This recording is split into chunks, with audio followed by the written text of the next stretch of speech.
Today is Rosh Chodesh. You know that? Yes.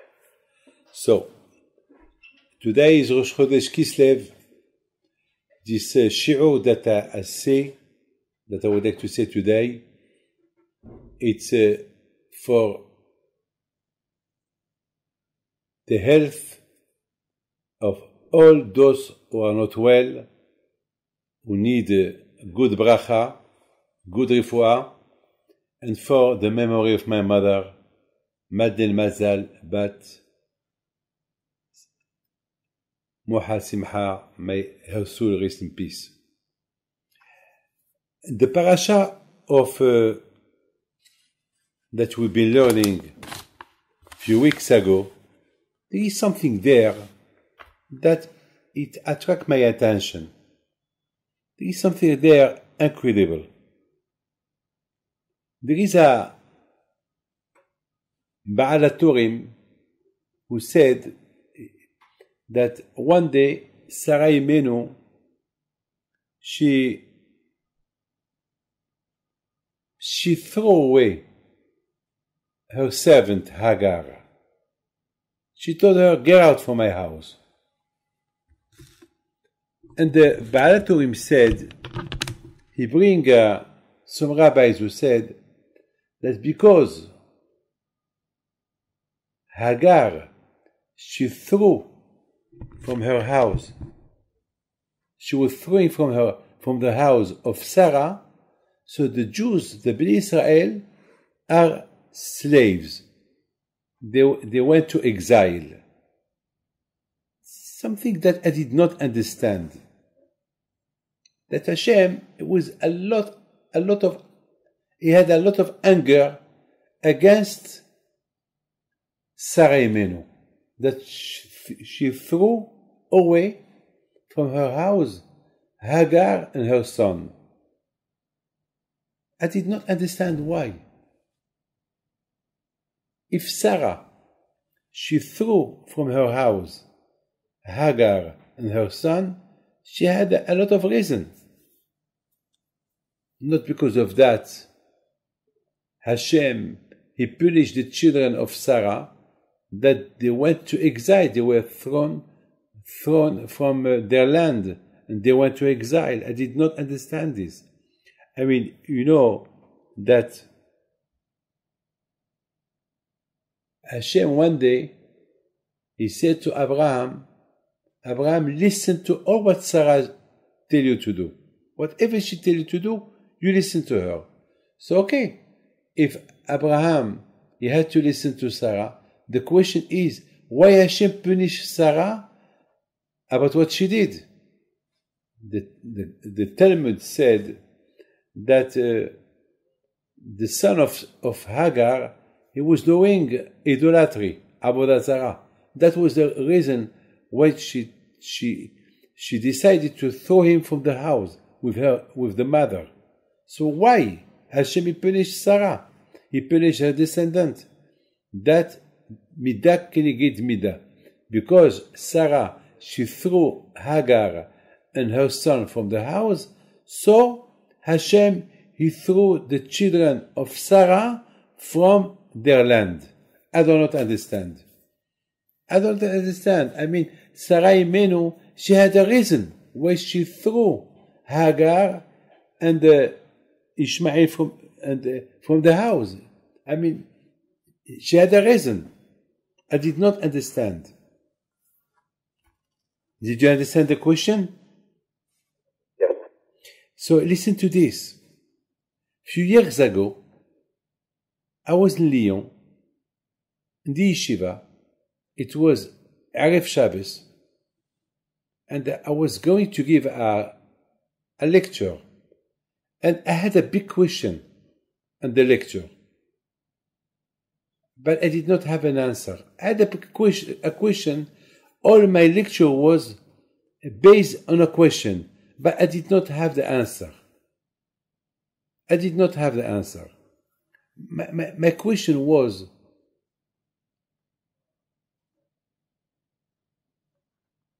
that why Hashem punished Nadav Abihu? Nadav Abihu, they were the children of Aaron.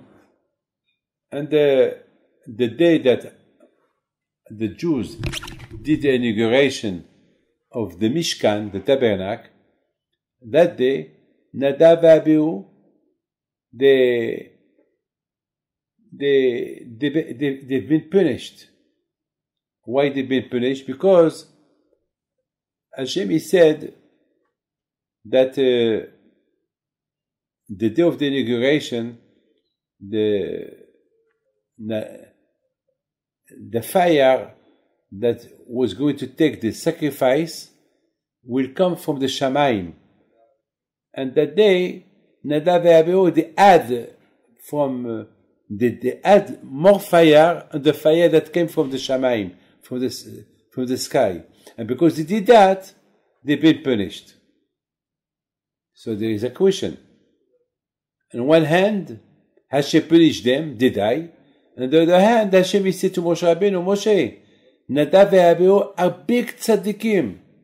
And because they are big tzaddikim, so all the Jews, they should cry their death. So I did not understand. Hashem, what are you doing? If they are tzaddikim, why you kill them? If they are not tzaddikim, why the Jews have to cry their death? So there is here a contradiction. On one hand, Hashem declared that Nadav and Abihu are tzaddikim, so we have to cry them. On the other hand, Hashem punished them. What they did. So if you punish them, so they're not tzaddikim. If they're not tzaddikim, so why we have to cry them? If they're tzaddikim, why you kill them? Why you punish them? So this is a question that I had in my mind, and I did not have any answer. And so, you know what I did? I stand up. And I went to the big library that we have in the shul.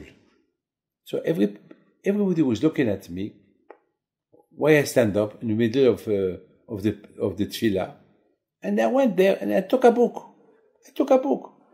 That book was, his name is Kedushat Halevi, a book that a big tzaddik, Rabbi Yitzhak Halevi from Babitchov, he wrote. So I took the book. I opened the book. I opened the book. And there, I fell in something that the Maggid of Mizrich said. The Maggid of Mizrich, he is the Talmid, the student of the Baal Shem Tov. He was a big tzaddik. He's buried in Anpoly, in Ukraine.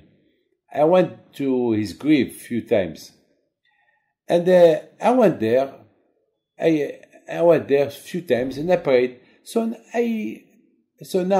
that Ariv Shabbos, I opened the book and I fell on something incredible that the Maggid Mizrich said. He said, why some tzaddikim, they put themselves so low, very, very low,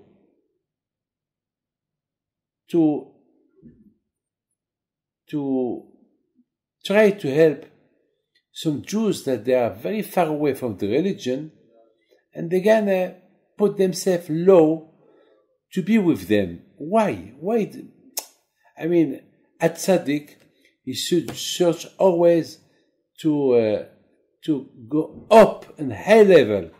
I mean, by going to the level of Jews that they are not religious, they put themselves at a very, very, very low level, and that's not good for them. I mean, it's like a rich man. He will not go and work with poor people because it's not his level. He will mix with rich people, so he will meet very rich people. So they will talk money, they will talk business. Maybe he will. It's his level. I mean, a rich man, his level is not poor man. A poor man, his level is to be with poor people. He's not. If you want to mix with rich people, the rich people will go away from him because there is nothing to do with him. I mean, this is the logic. The logic is a tzaddik will go with a tzaddik. A rasha, I will go with a rasha. A bad man, he will not mix with good people because it's not his type of people. Bad people, they will not mix with good people. Good people, they will not mix with bad people. This is the logic.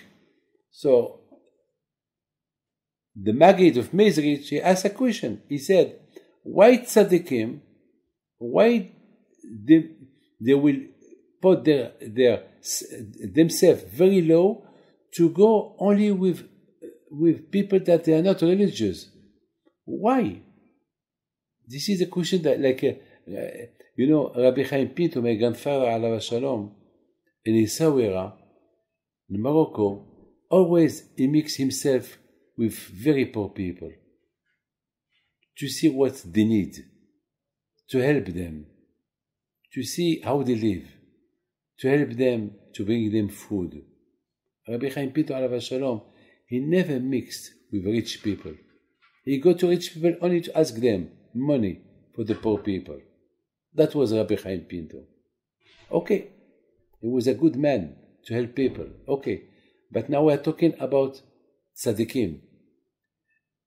Those who are very like Baal Shem Tov, who are like Rabbi Shimon Bar Yochai. Those kind of tzaddikim, why they will put themselves low to mix themselves with people that they are not religious, and instead of using their time to go up in the religion, they will waste time with people that they are not religious to try to bring them to the religion. That's the question of the Maggid of Mezrich. And the Maggid of Mezrich, he gave a beautiful answer. He said something incredible. He said, let's say if a man that is wearing white clothes, and we tell him, in the toilet, there is a big diamond. Well, if you want a diamond, you have to go inside the toilet, and it's filthy, it's dirty, and you have to go there with your clothes, and you have to, maybe you will faint because it's so smelly. But there is a diamond that costs $1 billion. Now, just Mr. Sheldon, think 1 minute. If I say that to somebody, you want to make $1 billion, there is a diamond, but you have to go into that hole where there is dirty things there, and it's smelly, and there you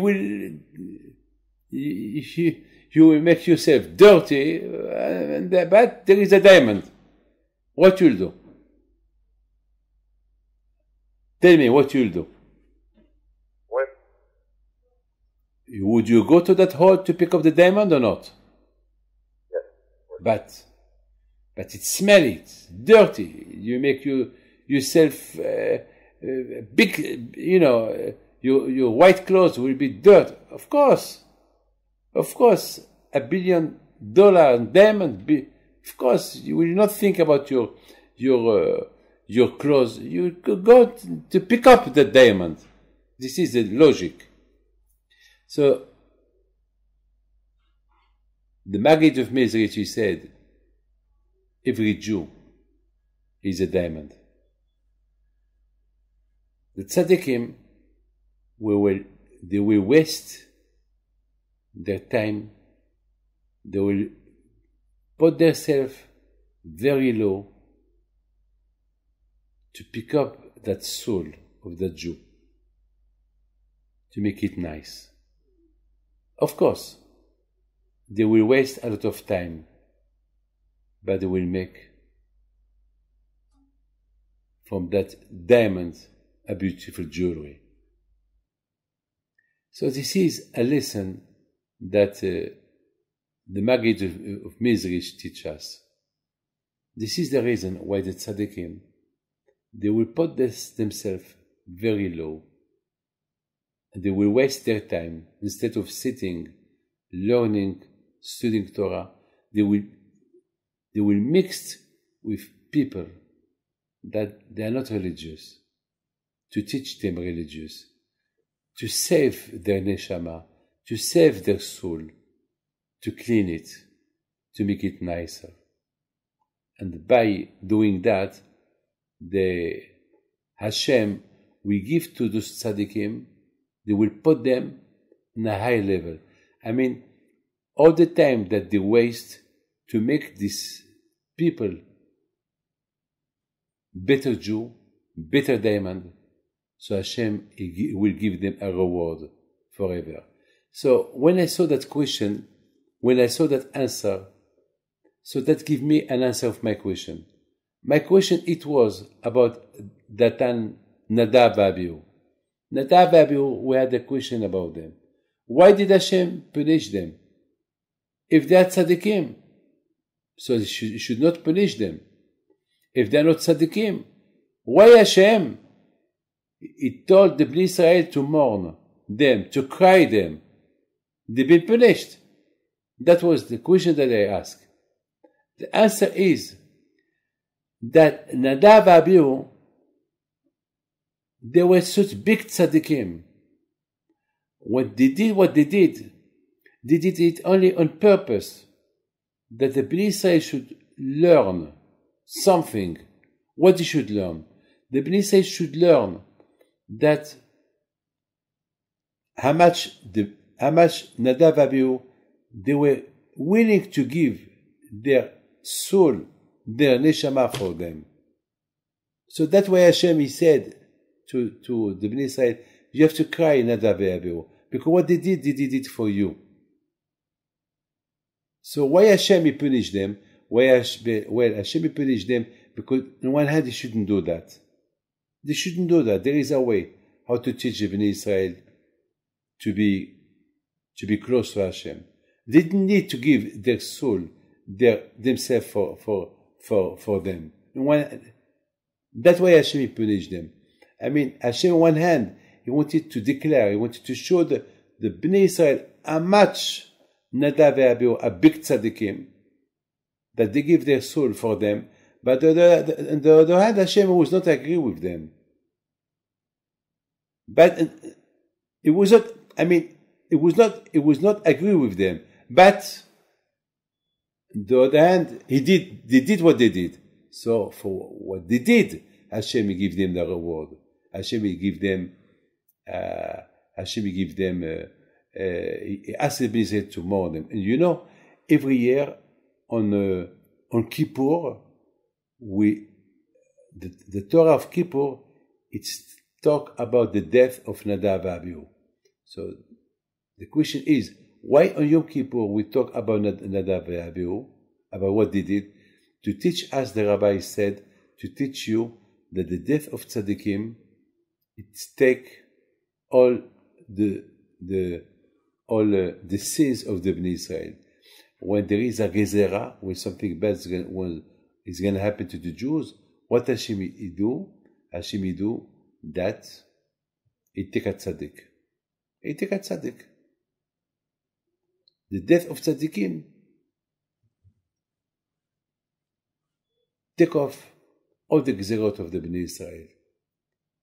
Take off all the gezerot of Bnei Israel. And that the Torah wants to teach you how much Nadav and Abihu, they were big tzaddikim. I mean, they know that the action that they wanted to do when the Jews, they celebrated the inauguration of the Mishkan, of the Tabernacle, they know what they're going to do. Hashem will punish them. And they did it. Why did they did it? Because they wanted to teach the Jews something. Don't do what we did. Don't do things what we did. So that's why Hashem, he gives to the Bnei Israel, he told them to cry the death of Nadav Abihu. But in the eyes of Hashem, Nadav and Abihu, they were big tzaddikim. But somehow Hashem, he was not agree what they did. But they did it. So because they did it, so HaKadosh Baruch Hu, he gave them this reward that the parasha of the death of Nadav and Abihu, we repeat it on Yom Kippur, and that all the Jews, they cried the death of Nadav and Abihu. But accompany my friend, what I wanted to tell you, that Nadav and Abihu, they wanted to come low, very low. Very low. They wanted really to show the Bnei Israel that they wanted to show the Bnei Israel the way how they should serve HaKadosh Baruch Hu. My friend, Sarah Imenu, Hashem, on one hand, he was agree with her, what she did, that she threw Hagar and her son. But Hashem, on the other hand, he was not agree with her. On one hand, he was agree with her. But Sarah, why did he give a chance to Hagar? She can do teshuvah. Like the tzaddikim, like the Maggid Mizrich. What the Maggid Mizrich said, the Maggid of Mizrich said that why the tzaddikim, they put themselves low with their sha'im? Because they give them chance. Because each one is a diamond. Why Sarah, she did not consider Hagar as a nice diamond and her son as a nice diamond, and instead of throw them away from the house, why she didn't give them a chance? Maybe they can do teshuvah. Maybe they can become a better diamond. Give them a chance. And because Sarah, she did what she did, so HaKadosh Baruch Hu punished her children to be thrown away from the land, from their land. So it's a musar for us.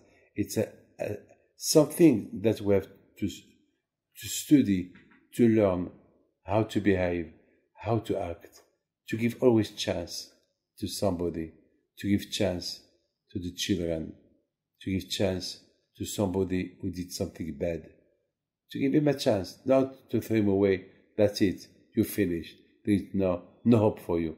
Always we should give hope to somebody. Look, my friend, Nadav and Abihu, they give a big hope for the Bnei Israel by doing what they did.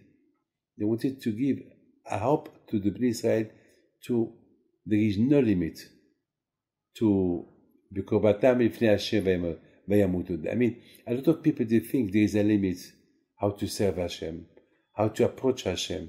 There is no limit. So Nadav and Abihu, they wanted to teach us that to serve Hashem, to approach Hashem, there is no limit. No limit. But Hashem, he agreed with them. There is no limit. But there is a point where you cannot reach. There is a point that you cannot reach. That point, it's limited. But in the case of Sarah Imenu, it was, she could give a chance to Hagar because she could give, and she did not give a chance. And because she did not give a chance, so she passed away. So Sarah Imenu, not she passed away, excuse me, but her children, they were punished. They were punished. You didn't give a chance, so Hashem didn't give a chance to the children. My friend, the Torah teaches us how much, as a Jew, there is no limit to do teshuvah. We can give him a hope, a chance. Until the big tzaddikim, they will do everything to help somebody else, to help them, to approach Hashem. And don't say this man has no hope. Hashem, on Yom Kippur, never say for a Jew who wants to approach him, there is no hope for you. There is always hope. Always there is hope. You know? HaKadosh Baruch Hu knows. When there is a Rasha, HaKadosh Baruch Hu will not take him. Why? Because he give him chance. There is a hope. As long as he live, he may do Teshuvah. So who are you? To throw somebody out of your house because he's doing bad thing. Sarah, who are you? To do what you did. Okay. Hashem, he give you the right. Hashem, he said to Abraham Avinu, hey Abraham, what your wife she does, she's right. Yes, she's right. On one hand, she's right. But she's not right on the other hand.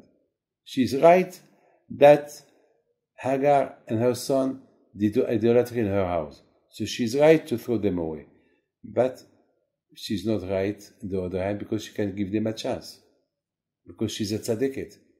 And maybe she needs to give them a little bit more. Maybe by giving them a little bit more of love, maybe they will be better people. So why Sarah should act like that? Okay, you, Nadav and Abihu, you give your life to the Bnei Israel.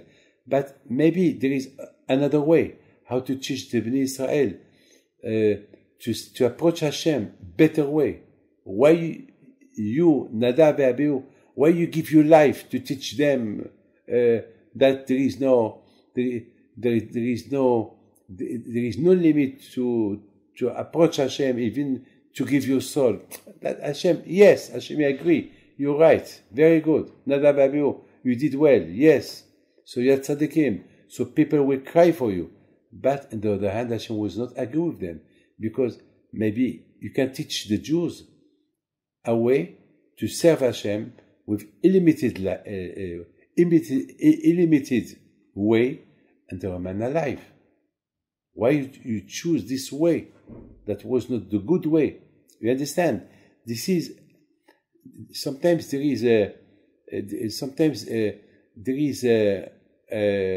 something that it's positive, very very positive, but in the positive there is something negative. You have to be 100% of what you're doing. It's positive, but because maybe there is something negative into what you think it's positive. Sometimes people, they want to invest money in a big business, but you have to be very clever that what you want to do, because all your money is there, you are risking everything there. You have to think, is it worth it or not? Think if really it's sure or not, because maybe you may lose everything, or maybe you will win everything. You will become billionaire. Yeah, like this man who want to invest his clothes, his body, to go to that hole that is filthy, is dirty, but there is a diamond there. Well, on one hand, everything is negative because it's something terrible that I'm going to do. I'm going to touch dirty things. My clothes will be dirty and I'm going to smell bad. Yeah, but you have everything to win by doing that, because there is a diamond. Your clothes, you throw them, the diamond, you clean them, and you become billionaire. So yeah, sometimes from a negative thing, it can be 100% positive things can come out from this. And sometimes from something that it look like 100% positive, and there is something negative there. So,